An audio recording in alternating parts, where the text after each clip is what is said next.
Queridos irmãos e irmãs, no domingo passado, e considerando este tema da família, como a família é importante para a nossa igreja, é importante para Deus, certamente, mas nós prezamos famílias equilibradas, famílias fortes, famílias que são estabelecidas na palavra do Senhor, e todo o mês de maio nós procuramos dedicar exatamente à família, não apenas às mães e aos pais, mas à família como um todo.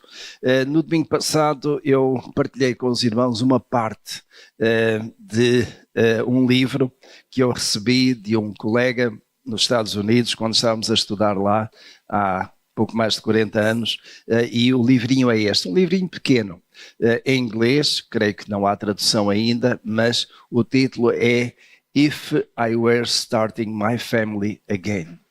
E a tradução está ali: se eu pudesse começar a minha família outra vez. O que é que eu faria? O que é que você faria? Alguns começaram a família há 40 anos, como eu, aliás mais, vai fazer 40 e, deixem-me ver se as contas, 45 anos, no dia 29 de julho deste ano. São datas que não se esquecem, não é? Alguns aqui já têm mais de 50 anos, há outros que ainda estão muito no início e têm 2, 3, 4, 5, 10 anos. Não importa quantos anos constituiu família, a questão é, se pudesse voltar atrás, se pudesse voltar ao início, faria alguma coisa diferente? Melhoraria? Procuraria que a construção da sua família pudesse ser pautada por outros valores, por outros princípios?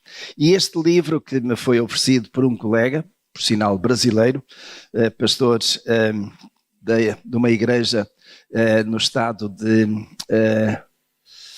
no sul, Curitiba, estado de Paraná.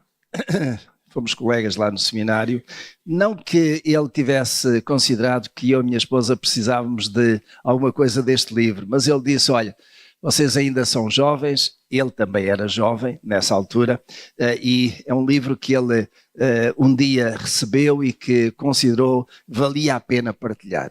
E então foi a oferta dele para mim, eu li na altura, de ponta a ponta, tenho lido uma vez ou outra, e desta vez quando pensei, a Igreja Batista de Matosinhos, família, por que não partilhar aquilo que está neste livro?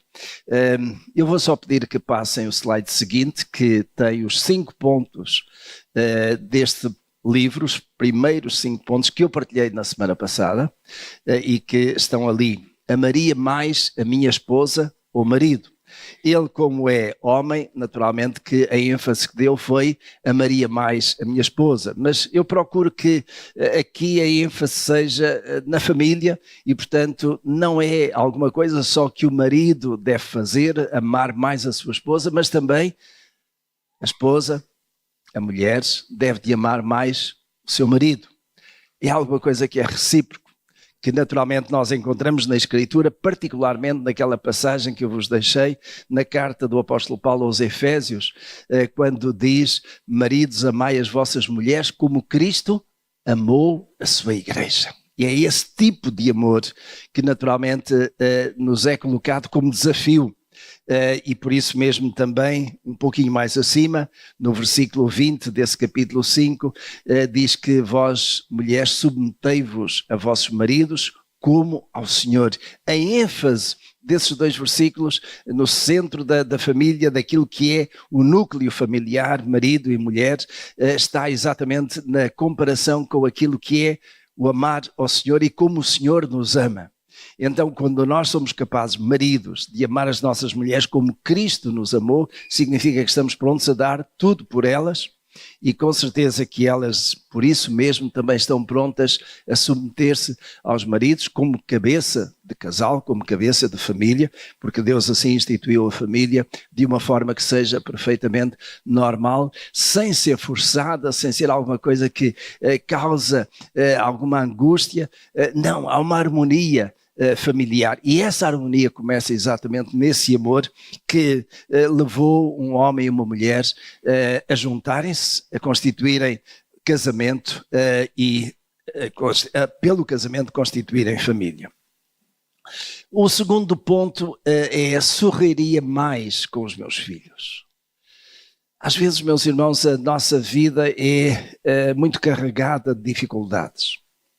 Sobretudo quando alguém está a começar a vida, ou às vezes mais tarde, quando está envolvido na compra de uma casa, com mudança de emprego, em que falta um emprego, e com isso mesmo depois também há dificuldades de aguentar a questão financeira da família. Às vezes não há aquela oportunidade para estar a sorrir, para mostrar essa alegria, mas é importante que os filhos olhem para os pais e vejam os pais, pai e mãe, que sorriem, que são capazes de se alegrar. Não quer dizer, meus irmãos, quando nós estamos a sorrir, que cá dentro não possamos estar com alguma tristeza, com alguma luta. A vida é feita de dificuldades, feita de desafios, feita de situações que às vezes, de facto, nos deixam muito tristes. Mas é preciso enfrentar, é preciso lutar.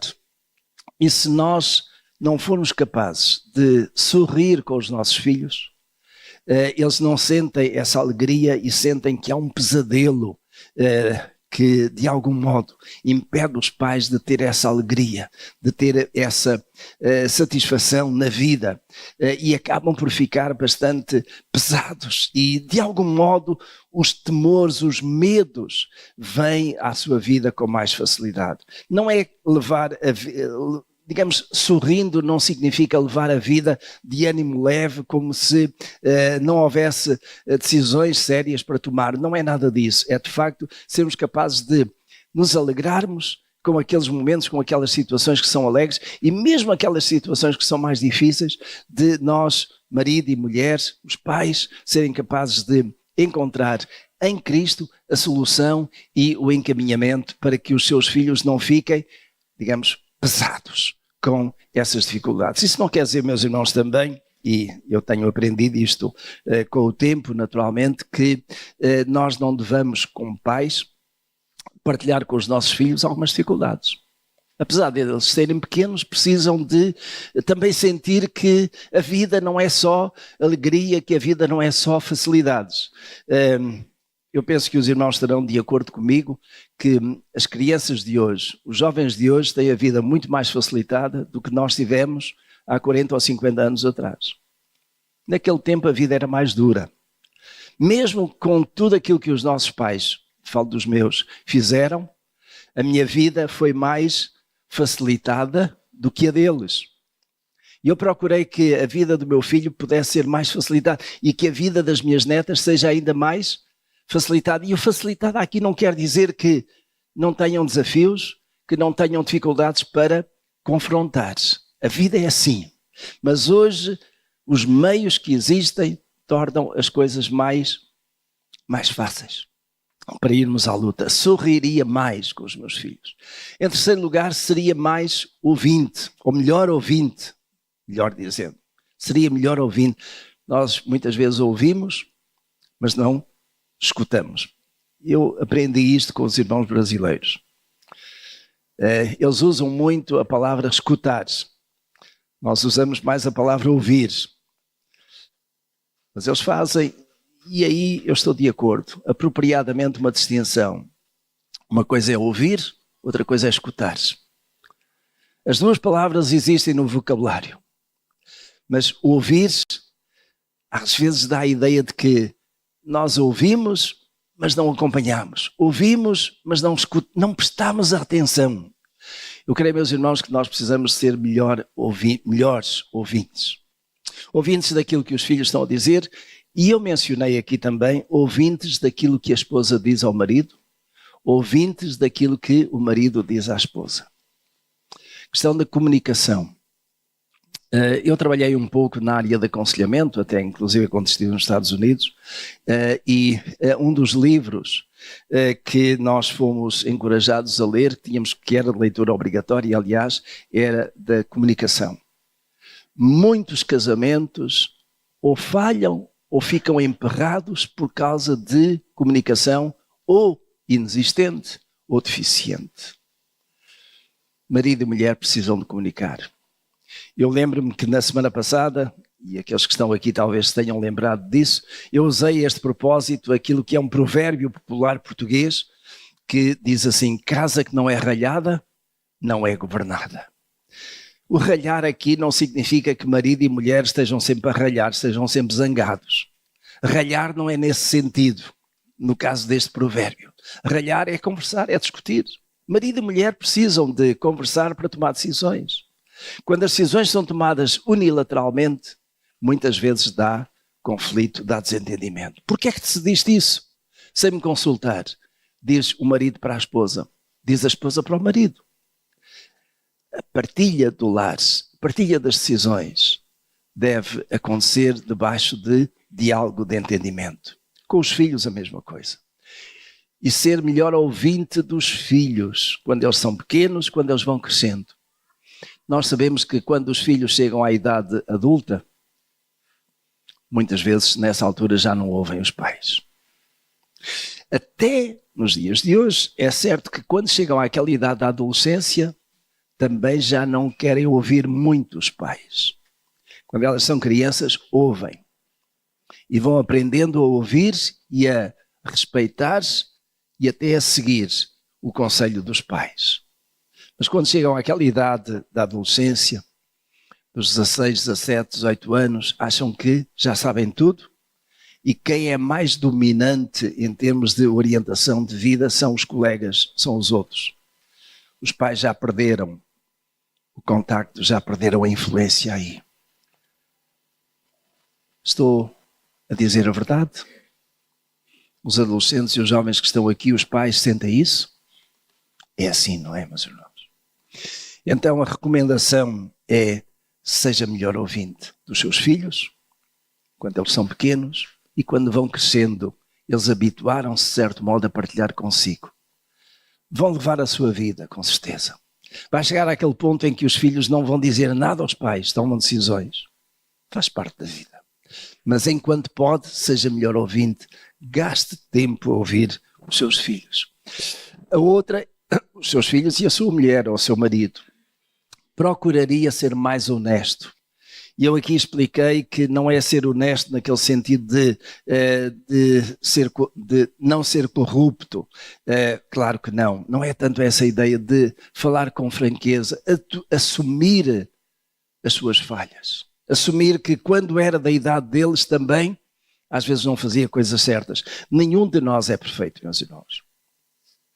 Nós, mesmo com os nossos filhos quando são pequenos, não vale a pena estar a passar a ideia de que pai e mãe é perfeito. Eles, na verdade, têm essa ideia enquanto são pequeninos. Eu partilhei aqui aquilo que muitas vezes nós lemos quando os nossos filhos têm 3, 4 anos, o pai e a mãe são super-heróis. Eles vão passando aos 6, 7, 8 anos, o pai e a mãe são muito capazes, mas há outros, não conseguem tudo. Quando chega ali àquela fase da adolescência, o meu pai e a mãe são ultrapassados. E então com estas coisas de internet, os pais e a mãe já estão lá fora. Quando chega à idade dos 20 e tantos, a independência, eu sei mais que o meu pai, eu sei mais que a minha mãe. E muitos deles, ainda bem que é assim, conseguem alcançar posições que os seus pais não conseguiram. E isso à conta de quê? Do esforço, do sacrifício dos pais por eles, como também os nossos pais fizeram por nós. Mas quando chegam ali àquela idade dos 35, 40, já com aquela maturidade, então consideram: o meu pai sabia muito, a minha mãe sabia muito. Às vezes nessa altura foi porque já deram algumas cabeçadas na vida que aprenderam que afinal de contas os pais até tinham razão naquilo que diziam. E o último era o 5, está lá atrás naquele conjunto. Deixaria de orar pela família. Deixaria de orar pela família. Passa atrás, por favor. Isso aí. Passaria a agradecer mais pela família. O autor aqui coloca mesmo isso, deixaria de orar pela família, mas ele depois explica, porque de facto a forma como ele coloca pode levar-nos a um outro pensamento. Eu não oro mais pela família, não, nós oramos pela família, mas oramos pela família agradecendo pela família que Deus nos deu. Marido, agradeça pela esposa que tem. Esposa, agradeça pelo marido que tem. Pode não ser a mulher perfeita, pode não ser o homem perfeito, simplesmente não há, mas agradeça pelo marido que tem. Agradeça pela mulher que tem. Não fique com aquela ideia de que, a mulher que Deus me deu, que desgraça. Dê graças a Deus pela mulher que Deus lhe deu. Dê graças a Deus pelo marido que tem. Dê graças a Deus pelos filhos. Mesmo quando eles às vezes fazem asneiras. São os seus filhos. Agradeça. Mas agradeça também naquele sentido de procurar que Deus trabalhe nas vidas de cada um deles, ou na vida de cada um deles, para que eles sejam melhores, mas também trabalhe na sua vida para que você seja melhor. Isto foi o que nós considerámos a semana passada. Vamos agora considerar os outros 5 pontos deste conjunto de 10 que vem no livro aqui. E o 6º ponto é: procuraria estar junto da família mais tempo. Procuraria estar junto da família mais tempo. Eu pergunto, quanto tempo você passa com a sua família? Quando estou a falar aqui em família, é família nuclear. É a família lá de casa. O pai, a mãe, os filhos. Às vezes tem outros, mas sobretudo essa família. Procuraria estar junto da família mais tempo. Quanto tempo você passa com a família? Não vale a pena irmos buscar aqui aquilo que é estatística. Temos 24 horas por dia. Mas deixe-me colocar assim. Dessas 24 horas, quanto tempo você passa com a família? Quando os dois trabalham, meus irmãos, é uma correria, não é? Pela manhã, e quando tem filhos pequenos, preparar os filhos para ir para a escola, levá-los à escola, depois correr para o emprego, enfrentar o trânsito, enfrentar aquilo que às vezes o emprego traz, de conflitos laborais, de dificuldades, até de possibilidade de o emprego terminar e com isso causar ruptura financeira. Tudo isso acontece nos dias de hoje e muitos têm que enfrentar tensões, pressões tremendas no emprego. Chegam a casa, às vezes já tarde, depois de ter ido buscar os filhos, é preparar os jantares e ainda às vezes há uma série de coisas para fazer. Quanto tempo você gasta com os vossos filhos? Quanto tempo marido e mulher gastam um com o outro? Quanto tempo estão juntos a fazer coisas que enriquecem a família? Meus irmãos, eu não quero alongar muito, mas apenas direi o seguinte. Há uma expressão que eu aprendi já há uns bons anos e que tenho para mim como sendo de maior importância. Tempo de qualidade. Nos dias de hoje a nossa vida é muito corrida, não é? E quando nós estamos juntos, às vezes estamos juntos sem estar juntos. Às vezes aparece aí na internet algumas fotografias interessantes. Uma família está junta. O pai está sentado ali no sofá com o telemóvel. A mãe está sentada ao lado com o telemóvel. As crianças estão ali sentadas no chão ou quer que seja com o telemóvel. Eles estão juntos, mas estão em comunicação com o satélite. É isso que fortalece a família? Certamente que não. Nos dias de hoje, meus irmãos, a internet que tem coisas maravilhosas, preciosas, em termos de informação, traz também muita dependência. E às vezes muito isolamento. Com a maior facilidade nós vemos os nossos adolescentes a ficarem lá no seu quarto, de volta da internet, e de certo modo os pais às vezes até ficam felizes com isso. Porquê? Olha, está lá, não me incomoda. Cuidado. Quando os filhos, pequenos ou maiores, estão lá e não estão a incomodar, você não sabe por onde é que eles andam e por onde é que a sua cabeça vai. A que é que está exposta? E aquilo que entra pelo telemóvel, aquilo que chega à cabeça e ao coração dos seus filhos, é que vai determinar muito das suas atitudes e formar muito do seu caráter nos dias de hoje. Use algum tempo com tempo de qualidade. Ou seja, façam coisas juntas como família que tenham realmente significado. Alguma coisa que dê para conversar, para partilhar, para ajudar. O marido precisa de ouvir a esposa, é o que vem de trás, seria melhor ouvinte. E precisa de ouvir a esposa, como a esposa precisa de ouvir o marido, e os dois precisam de ouvir os filhos, e os filhos precisam de ouvir os pais. Mas isso faz-se com tempo de qualidade, não é preciso muito tempo. Na verdade, às vezes, 10, 15 minutos de qualidade é o suficiente para esclarecer tantas coisas. Para deixar que realmente cada um perceba que aquele tempo é relevante, é importante. Eu direi, meus irmãos, é a mesma ideia daquele tempo que nós passamos com Deus. Será que o tempo que passamos com Deus é relevante, é importante? É. Mas deve ser um tempo de qualidade, não de quantidade, necessariamente. Às vezes nós podemos dizer, eu passei 2 horas em meditação. 1h30 foi a dormir. Nós precisamos de tempo de qualidade, uns com os outros, no seio da família. O 7º ponto que ele coloca aqui, eu creio que é muito interessante também. Encorajaria mais. Como é que você olha para os seus filhos, ou até para a sua esposa, ou para o seu marido, naquilo que eles fazem, naquilo que eles dizem? Meus irmãos, eu um dia ouvi, e certamente que alguns de vocês também têm ouvido, o pai a dizer para o filho, tu és um burro. Tu és um burro. Não fazes nada direito, não fazes nada de jeito. A mãe a dizer para a filha ou para o filho a mesma coisa. Vocês não sabem o que é que isso provoca nos filhos?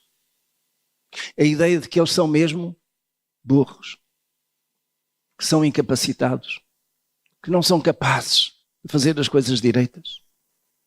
E quando isto é dito, quando eles são pequeninos, eles vão crescendo com este peso em cima de que são burros, que são incapazes, não conseguem fazer nada direito. Ainda que isto seja dito, meus irmãos, lá de vez em quando, mas dizer isto a uma criança, dizer isto a um filho, é destruir ou arrasar a sua autoestima. E quando uma criança vai crescendo com esta autoestima de que não presta para nada, que não tem o reconhecimento dos pais, então ele vai crescer revoltado, infeliz e desejoso de se libertar dos pais. Ou até desejoso de poder mostrar ao pai ou à mãe de que não é burro, coisa nenhuma.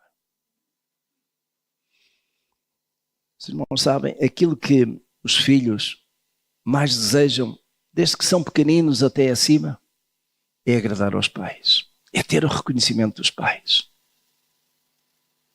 Aquilo que os vossos filhos mais querem na vida é aquilo que fazem, ter essa aprovação, esse reconhecimento do pai ou da mãe. Mas deixem-me dizer aqui também, a família é um todo. Marido, como é que você está a reconhecer a sua mulher? Um dia li uma ilustração interessante. Mulheres têm como profissão dona de casa. Sabem o que é isso, não sabem? Está em casa, cuida da casa, não tem emprego fora e às vezes dá a ideia de que por ser dona de casa tem todo o tempo.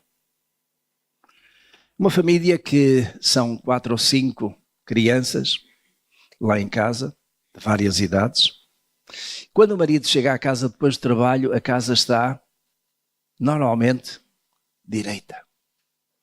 o jantar está preparado, ou quase preparado, a casa está posta, tudo direitinho, e o marido senta-se e espera aquela hora para jantar.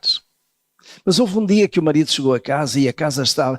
E ele sempre, de certo modo, dizia para a esposa: estás em casa todo o dia, não fazes nada. E aquilo foi ficando. Estás em casa todo dia, não fazes nada.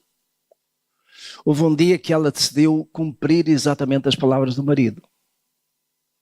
Naquele dia, ela não fez nada em casa. O marido chegou a casa e quando abriu a porta, estava uma bagunça, como dizem os brasileiros, não é?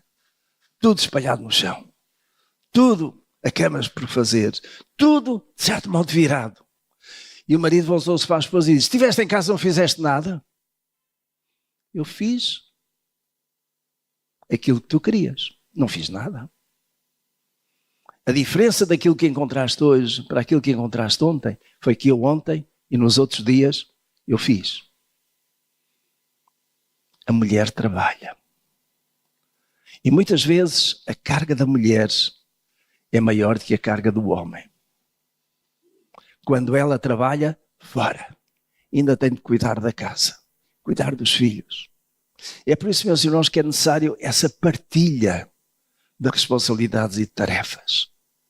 Mas, ao mesmo tempo, é preciso encorajar o marido, encorajar a mulher, agradecendo por aquilo que ela faz.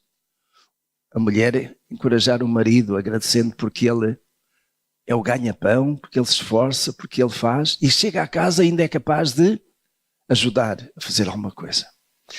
Encorajamento é alguma coisa que nós precisamos de ter mais. Eu gostaria que você, marido, logo pudesse encorajar mais a sua esposa por aquilo que ela faz. Mulheres, encoraje o marido pelo trabalho, pelo esforço, até pela ajuda que faz em casa. Mas marido e mulher, ou melhor, pai e mãe, encorajem os vossos filhos por aquilo que eles vão fazendo, pelos sucessos que vão tendo, pelas pequeninas coisas em que eles vão conseguindo ter resultado, em que vão conseguindo ter positividade, em que vão conseguindo ter sucesso. Encoraje nessas pequenas coisas. Eu gostaria, meus irmãos, de partilhar, isto não vem no livro, mas eu procuro sempre alguma base bíblica. Gostaria de partilhar convosco aquilo que é, de facto, o ministério de encorajamento. E a personagem bíblica que eu encontro mais clara na questão de encorajamento é Barnabé. Convido os irmãos para abrirem comigo, aliás, vai passar ali, aqueles textos em Atos, capítulo 15, versículo 37 em diante. É interessante porque Paulo e Barnabé tinham feito viagens missionárias, já tinham feito uma viagem missionária, tinham estado juntos em várias áreas levando a palavra de Deus, e Paulo e Barnabé tinham como que uma equipe missionária da qual fazia parte um jovem de nome João Marcos. E esse jovem acompanhou-os na primeira viagem missionária, e quando eles retornam a Antioquia e que estão a preparar-se para lançar uma segunda viagem missionária para outros lugares, houve um desentendimento entre Barnabé e Paulo. E daí temos este texto.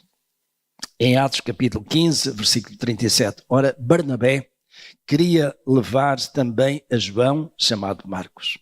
Mas a Paulo não parecia razoável que tomassem consigo aquele que desde a Panfília se tinha apartado deles e não os tinha acompanhado no trabalho. E houve entre eles tal desavença que se separaram um do outro. E Barnabé, levando consigo a Marcos, navegou para Chipre. Mas Paulo, tendo escolhido a Silas, partiu encomendado pelos irmãos à graça do Senhor e passou pela Síria e Cilícia, fortalecendo as igrejas. É interessante, e eu decidi começar por aqui, e agora vou voltar um pouco atrás, quando, depois de uma viagem missionária, em que Barnabé era de facto uma segunda figura, porque Paulo destaca-se ali, mas Paulo sempre a ser encorajado por Barnabé.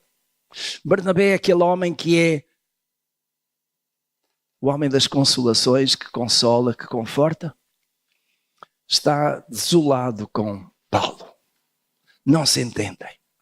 Chegam ao ponto de, olha, para que nós possamos continuar a servir o Senhor, o melhor é cada um de nós ir para seu lado. Tu vais numa direção e eu vou noutra. E dividiram-se em duas equipas. Às vezes nós pensamos que há certas situações que são desfavoráveis, mas acabou por ser favorável, apesar de tudo. Formaram-se duas equipes em vez de uma, ainda que aquela era bastante forte. Agora, meus irmãos, o que é interessante é que Paulo não teve paciência para ajudar e encorajar João Marcos. Barnabé teve. Mas Paulo esqueceu-se daquilo que ele, em tempos, teve deste mesmo Barnabé. Vamos um pouquinho mais atrás. Atos capítulo 9.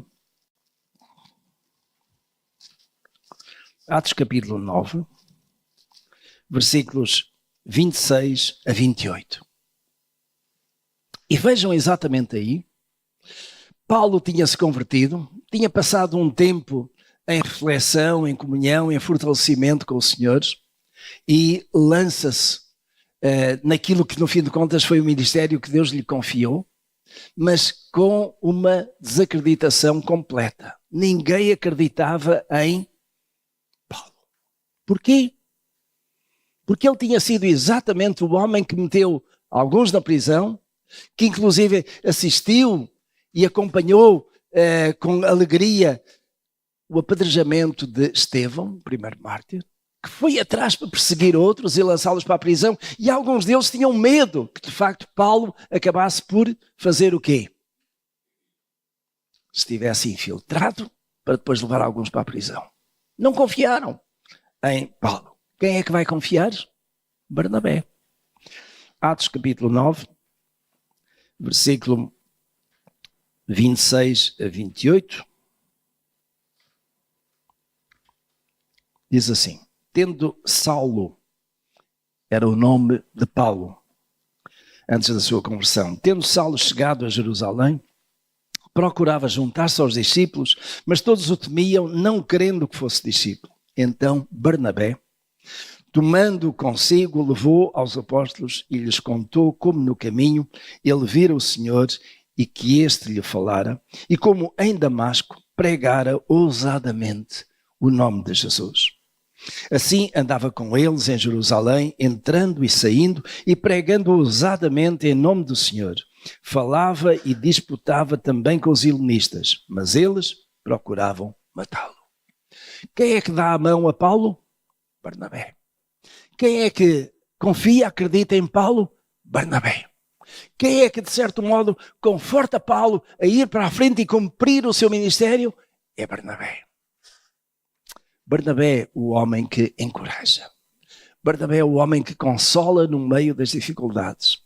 Meus irmãos, eu creio que nós, na nossa família, precisamos sempre que alguém encoraje. Marido, você tem encorajado a sua esposa? Esposa, você tem encorajado o marido? Marido e esposa, vocês têm palavras de apreço pelas coisas positivas? Você agradece pelas coisas positivas, pelas coisas boas, por aquilo que cada um faz que é valioso? Ou está sempre a colocar o dedo e a sua boca naquilo que às vezes não sai bem? Nós, portugueses, temos tendência a ser muito pessimistas, não é? Os brasileiros um pouco o contrário. Tudo está bem. É isso? É? Oh, estão de acordo comigo, não é? Nós brasileiros, eu tenho um cunhado que é pastor também e ele às vezes comenta, quando pergunta, então como é que vai a vida?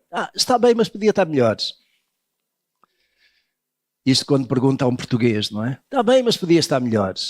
Nós sempre achamos que podia estar melhor, nunca está bem. Nós temos dificuldade em nos alegrarmos com aquilo que conseguimos alcançar. Podia estar melhor. Claro que podia estar melhor. E pode estar melhor. Muito depende de você. Agora, quando nós temos este espírito tão crítico, que só conseguimos ver coisas negativas ou menos boas no seio da família, então nós acabamos por ser desencorajadores. Mas, irmãos, isto é terrível ou é muito complicado quando temos crianças pequenas que vão crescendo. E quando os pais não têm a capacidade de encorajar o seu filho ou a filha pequenina naquilo que eles fazem bem. Quando os professores na escola apenas apontam os erros e não encorajam aquilo que é positivo, as crianças vão crescendo e muitas vezes ficam meio desorientadas, porque não sabem bem o que é que vão fazer na vida. Tudo é negativo. Não são capazes de fazer nada. E depois, quando isso é associado com tu és burro, então pior ainda, a autoestima vai por aí abaixo. Mas, irmãos, eu gostaria de, como famílias, que nós pudéssemos desenvolver mais este espírito de nos encorajarmos uns aos outros dentro da família. Esposa, tu fizeste bem. Apreciei aquilo que tu fizeste. Marido, tu conseguiste. Conseguiste estar a horas, conseguiste fazer isto, conseguiste aquilo. Que bom para nós. Encorajar os filhos nas coisas pequenas. Eles vão ganhando confiança, autoestima e vão seguindo. É interessante, meus irmãos, que muitos dos nossos filhos encontram naquela idade difícil de escolha, decisão, dos 17, 18, 19 anos, orientação, porque tanto na escola, mas sobretudo em casa, foram recebendo encorajamento para alguma área em que eles eram capazes e que foram encorajados e ainda foram mais capazes e seguiram por ali. Os irmãos sabem, há uma variedade de cursos universitários e profissionais. Uma das dificuldades que os jovens têm, em certo momento da vida, é escolher o que é que vão ser.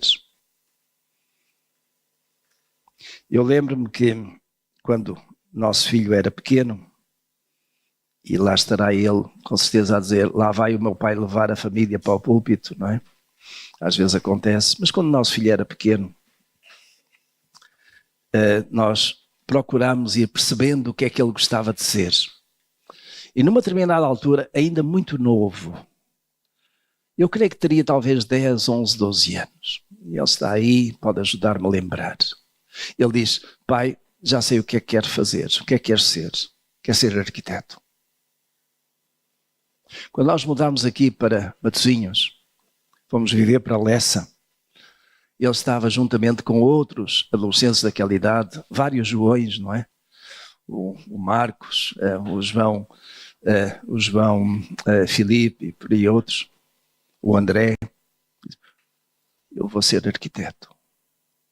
Com 13 anos.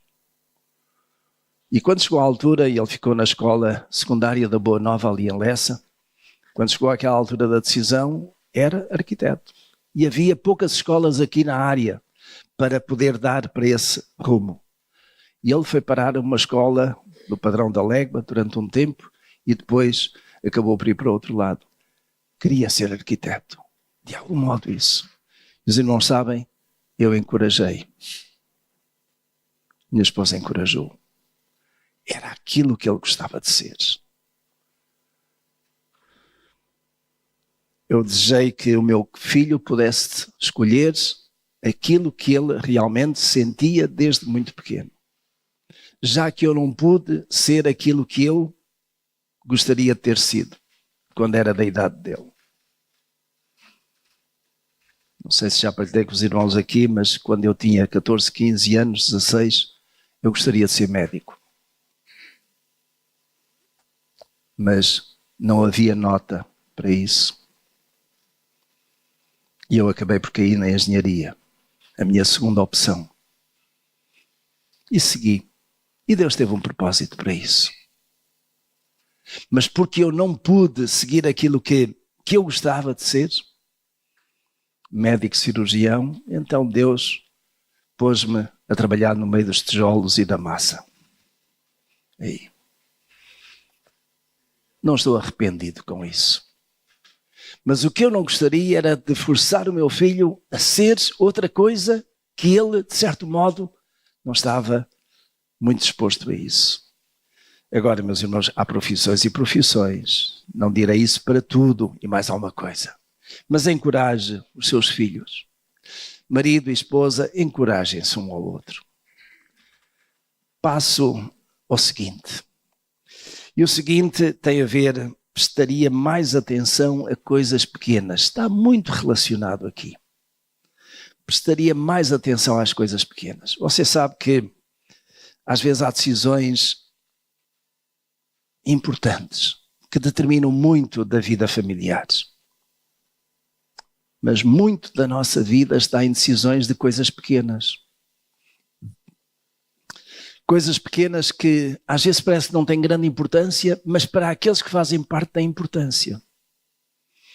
Vou partilhar com os irmãos. Eu e minha esposa casámos no dia 27 de julho de 1978, pelo civil. A cerimónia religiosa na igreja foi no dia 29 de julho desse mesmo ano. Durante anos, nunca esquecemos essa data e procurámos celebrá-la juntos. Normalmente era eu que lembrava. E isso foi durante uns 30 anos. O que aconteceu é que ao fim de algum tempo, julho passou e o José esqueceu. O que vale é que a Cláudia também esqueceu. Porque senão eu tinha sido cobrado. Uns dias depois, nós lembramos, nós não fazemos por esta altura antes de casamento. Fazíamos. Fizemos. Os irmãos dizer que em 44 anos, ou 45, foi uma vez. Aquela data para nós é importante. A data de aniversário de cada um é importante. Essa não esquecem com certeza. Durante anos, a minha esposa até lembrou de uma data, que eu lembro mesmo, mas já não lembro bem o dia. Foi em outubro. Já não me lembro que dia, 17, 18, por aí. 18, em que eu lhe pedi namoro e ela aceitou. Foi significativo para nós. Há datas que não esquecem. Coisas pequenas, meus irmãos. Durante esses anos todos, eu quero dizer aos irmãos que nunca levei uma flor para ela. Não é o meu jeito. Ela aprendeu a viver com isso. Quando nós casamos, tivemos naturalmente a festa, mas cada vez que lembramos o dia 29 de julho, nós procuramos sair juntos, estar em algum lugar. Mas eu nunca compro uma rosa, uma flor. É o meu jeito. Mas com o meu jeito, tem um abraço, tem um beijo, tem um carinho. É o meu jeito. Coisas pequenas para o casal fazem diferença. Não podem ser esquecidas. Que importância tem para alguém como nós, que vamos fazer 46 anos de casados? Celebrar esse dia. Que importância tem? Ui, já aconteceu há tanto tempo. Tem importância. Meus irmãos, eu tenho feito algumas cerimónias de bodas de prata e bodas de ouro aqui nesta igreja. Creio que a última que fiz foi de prata do irmão Júlio e da irmã Manuela. Não foi, meus irmãos? Não foi assim há tantos anos. Mas foi há um tempinho. Foi dia de festa, não foi? Mas não precisamos de esperar até aos 50 anos para celebrar, não é? Eu estou pronto a fazer convosco, no culto que for necessário, uma oração pelo seu aniversário de casamento. Dando graças a Deus, porque um dia Deus vos uniu e Deus vos mantém unidos. Meus irmãos, se quiserem é só marcar. Estou pronto a isso. Se é importante para vós, também é importante para mim. como pastor da igreja. Não deixem de considerar as coisas pequenas. Elas são pequenas, mas muitas coisas pequenas fazem parte da vossa vida e precisam ser consideradas. Eu direi que os casais precisam de um tempo de estar juntos. Pode ser naquele tempo do aniversário de casamento, um fim de semana, um dia ou dois. Estejam juntos. Celebrem isso. É importante para vós. É isso que fortalece. É isso, meus irmãos, meus queridos, que torna que a lua de mel continue como lua de mel. Os irmãos sabem, é tragédia quando a lua de mel se transforma em lua de vinagre para o resto da vida. E há casais que vivem na lua de vinagre. Amargurados, você não precisa disso. Pela graça de Deus você vai ter um tempo abençoado. Como família, como casal. Na medida em que você colocar a sua família, onde? Nas mãos do altar de Deus. Deixe que Ele seja o centro da sua família. Mesmo que a esposa não seja muito de igreja, ou o marido não seja muito, mas ora a Deus por ele ou por ela. Ore pelos seus filhos. E celebre. Preste atenção às coisas pequenas. Em nono lugar, estou a aproximar-me do fim, desenvolveria o sentimento de pertença. Desenvolveria o sentimento de pertença. Todos os membros da família são importantes. Até mesmo aqueles que são adotados. Hoje há famílias que têm filhos biológicos e têm alguns adotados.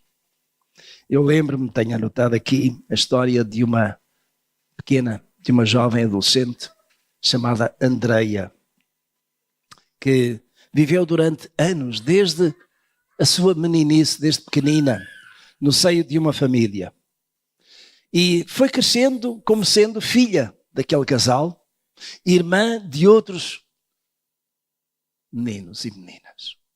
Mas quando ela chegou a uma determinada idade, veio a saber que ela tinha sido adotada.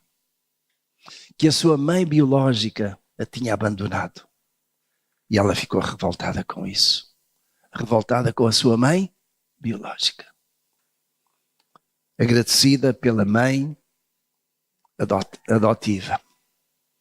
Meus irmãos, nós somos adotados por Deus como filhos de Deus. Mas no seio da família, nós pertencemos. Nós pertencemos. Ninguém na sua família pode sentir-se menos valoroso, menos valioso do que outro. Cada membro da família deve sentir que pertence àquela família e que é importante estar naquela família, que é amado naquela família. Se nós sabem, muitas vezes ouve-se aquela questão das sogras. As sogras são terríveis. Alguns até dizem que feliz foi Adão. Já sabem o resto, não é? Não teve sogra. Eu dou graças a Deus pela sogra que tive. A minha esposa dá graças a Deus pela sogra que teve. E nós procuramos ser bons sogros. Agora, sogro e sogra fazem parte da família também. A nossa família estende-se até aí, muitas vezes. É importante que cada um sinta que pertence àquela família, que é bem-vindo naquela família, que não está a mais, que não é um obsesso. Meus irmãos, só terminar então com o último. Testemunharia de Deus mais intimamente. Que testemunho é que você tem dado a Deus? No seio da sua família. Meus irmãos, deixem-me fazer uma pergunta que é bíblica, que nós encontramos lá no Antigo Testamento. Onde está o teu Deus? Já alguma vez ouviram isso de algum amigo? Alguma vez ouviu isso dentro da família? Onde está o teu Deus? E onde está o teu Deus quando? Quando há tragédias? Onde está o teu Deus quando há doenças? Onde está o teu Deus quando há cancro? Onde está o teu Deus quando perdeste o emprego? Onde está o teu Deus quando aconteceu alguma coisa com um membro da família chegado e que foi injusto, não merecia? Onde está o teu Deus? Tu que és crente, onde está o teu Deus? Meus irmãos, infelizmente isto acontece em muitas famílias. Infelizmente, às vezes até em famílias em que os dois são crentes, mas em que a fé de um é tão limitada. Mas quando um não é crente e o outro é, a tendência é que isto aconteça mais vezes. De certo modo, procurando sempre apontar o dedo. Tu és crente e o teu Deus deixa-te assim? Tu és crente e isso acontece contigo? Onde é que está o teu Deus? Os irmãos, às vezes não há palavras para falar. Há ações para mostrar. E as ações falam mais alto. Às vezes nós, ou maridos que são crentes, esposas que não são, conquistam a sua esposa pelo exemplo, pela fé, pela persistência, pela confiança em Deus. Esposas que são crentes e maridos que não são, a mesma coisa. Eu já tenho partilhado aqui e volto a partilhar, porque é uma coisa que nunca mais me vai esquecer para a vida toda. Aconteceu lá nos Estados Unidos, nesta mesma altura que eu estava lá. Nós fomos convidados por uma igreja batista em Dallas, no estado do Texas, onde estávamos a estudar, para começar uma missão, uma igreja em língua espanhola. E como portugueses nós conseguimos falar o espanhol ou castelhano razoavelmente. E começamos. E uma das primeiras famílias que nós tivemos era uma família do Paraguai, de nome, ou de apelido, ou sobrenome Acunha. Era a irmã Reina e as suas duas filhas. As filhas tinham, naquela altura, 15, 16 anos. O marido não era crente, o marido não ia à igreja. O marido era um daqueles que até gozava com Deus e procurava por todos os meios que a esposa não ensinasse às filhas alguma coisa acerca de Deus. Aquela irmã converteu-se quando as suas filhas eram pequenas. E ela tinha por hábito fazer exatamente uma coisa que todas as mães e pais crentes devem fazer. É, no final do dia, antes das crianças irem para a cama, poder orar com elas e falar-lhes um pouquinho sobre a Bíblia, sobre Deus. E ela fazia isso no quarto das meninas. E ele chegava junto daquela porta do quarto e a porta estava aberta e batia. É o diabo. É o diabo. Procurando assustar aquelas meninas e procurando dissuadir a esposa de continuar com aquela conversa, com aquela história, com aquela treta, como ele dizia.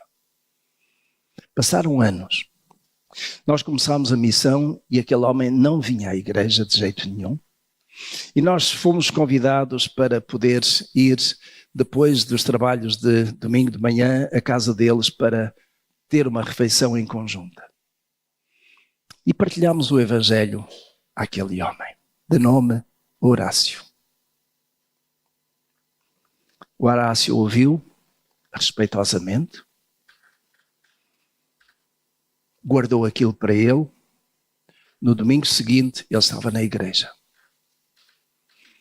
Poucos domingos depois, ele aceitou Jesus como Senhor e Salvador. Poucos meses depois, eu tive o privilégio de o batizar. Quando nós voltámos aos Estados Unidos 2 anos depois para eu defender tese, ele era diácono da igreja. Poucos anos depois soubemos que ele teve um cancro e que faleceu. Mas até o último da sua vida, ele serviu os senhores. Foram palavras da sua mulher, mais do que tudo foi o testemunho de vida. Quero encorajar as mulheres cujos maridos não são crentes, podem ser simpatizantes, a orar por eles. A ter uma vida que seja digna diante do Senhor. E sendo digna diante do Senhor, também será com certeza digna diante do seu marido.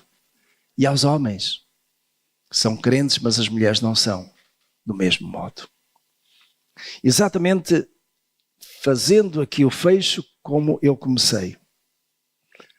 Lá naquilo que Paulo escreveu aos Efésios, capítulo 5, verso 23, ele diz: vós maridos, amai as vossas mulheres, como Cristo amou a igreja.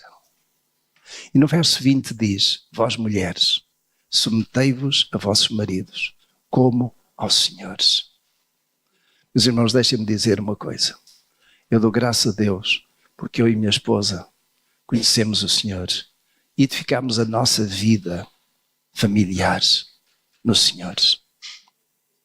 Criámos o nosso filho desse modo. Dou graças a Deus porque ele, com esses princípios, teve como grande preocupação pedir ao Senhor uma esposa que fosse crente também e constituiu família. E eu deixo aqui este desafio aos jovens. Quando vocês escolherem o namorado ou a namorada, peçam que seja alguém temente ao Senhor. Alguém que realmente partilhe dos mesmos princípios e dos mesmos valores que vós. Se isso não acontecer, mas se a paixão for muito grande, eu direi: pense duas vezes e siga a orientação do Senhor. Quem sabe, jovem, se tu ganharás a tua menina para Cristo. Quem sabe, menina, crente, se tu não ganharás o teu marido para Cristo. Mas é um risco muito grande. Cuidado. Quando os dois se juntam debaixo da orientação do Senhor, sabem uma coisa? Não são dois, são três. Cristo está lá. E faz toda a diferença. Meus irmãos, nós teremos na nossa igreja famílias mais fortes quando elas estão fortalecidas, cimentadas na rocha. Construímos a nossa família nos princípios do Senhor. Que o Senhor abençoe cada um de vós. Eu desejo muito que a nossa igreja seja constituída cada vez por famílias mais firmes no Senhor. Mas quero dizer isto aqui, só para terminar. Mulheres cujo marido não é crente, dobrem o vosso joelho em oração. Quem sabe se vocês não vão ter alegria como a irmã Reina teve acerca do seu marido. 18 anos depois, ele converteu-se ao Senhor. E Deus o chamou até para o diaconato. E ele veio enfrentar aqueles problemas sérios de câncer, mas estava firmado no Senhor. O mesmo tem acontecido em outras situações. Maridos que são crentes e mulheres que não são. Orem por elas. Entregue a sua família ao Senhor. Eu quero agora, Senhor, meus queridos irmãos, enquanto o grupo vem para nos dirigir no louvor, que fiquemos todos de pé. E que como família, como casal, nós possamos colocar as nossas vidas, a nossa família nas mãos do Senhor. Ora ao Senhor, coloque a sua família completa no caminho do Senhor ou não, mas coloque a sua família neste momento nas mãos do Senhor. Ele fará o milagre na sua vida. Deus é aquele que é capaz de destruir barreiras e é aquele capaz de construir pontes. Talvez neste momento, entre marido e mulher, seja preciso construir uma ponte. Essa ponte é aquela que o Senhor vai construir, para que juntos possam chegar junto do outro. Vou pedir que, eu não vou considerar isso com outro sentido, mas marido e esposa que estão aqui juntos, enquanto eles nos vão dirigir, dê a mão, abrace o seu marido ou a sua esposa, dê graças a Deus por ele ou por ela, ore pelos seus filhos. Consagre a sua família ao Senhor. E consagrar significa o quê? Senhor, toma a minha família no teu altar. Abençoa cada um para a tua glória.